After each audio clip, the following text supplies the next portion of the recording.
Friends, PCB బోర్డులో ఫ్రిడ్జే కానీ AC కానీ వాషింగ్ మిషన్ కానీ పీసీబీ బోర్డులో ఎప్పుడైనా సరే మీరు ఫ్యూజ్ చెక్ చేసినప్పుడు ఫ్యూజ్ కంటిన్యూటీ వస్తుంది.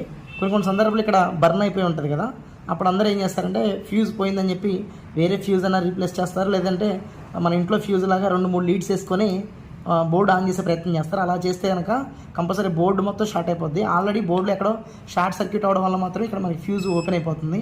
అలాంటి సందర్భంలో ఫ్యూజ్ పక్కనే మనకి వీడిఆర్ అని ఉంటుంది, వోల్టేజ్ డిపెండెంట్ రెసిస్టర్ అని చెప్పి. సో ఇది 4-5 రకాలుగా ఉంటుంది అనమాట. 14D, 16D, 20D, 24D ఇలా రకాలు ఉంటాయి. అయితే ఇది వోల్టేజ్ ఎక్కువ వచ్చినప్పుడు ఫేస్ని న్యూట్రల్ని షార్ట్ చేయడం ద్వారా హై ఆంపియర్ తీసుకొని ఫ్యూజ్ని ఓపెన్ చేస్తుంది. ఫ్యూజ్ ఓపెన్ అవుతుంది అన్నప్పుడు మనం దీన్ని కంటిన్యూటీ చెక్ చేయాలి. ఫస్ట్ ఆఫ్ ఆల్ దానికోసం ఇలా మనం బజర్ మోడ్లో పెట్టుకోవాలి. మల్టీమీటర్లో బజర్ మోడ్లో పెట్టుకొని కంటిన్యూటీ వస్తుంది కదా, ఇక్కడ ఈ 2 ప్రోబ్స్ కంటిన్యూటీ రాకూడదు. ఈ 2 ప్రోబ్స్ ఎందుకు చెక్ చేసామంటే దీని మీద రాస్తుంది అనమాట 20D అని చెప్పేసి.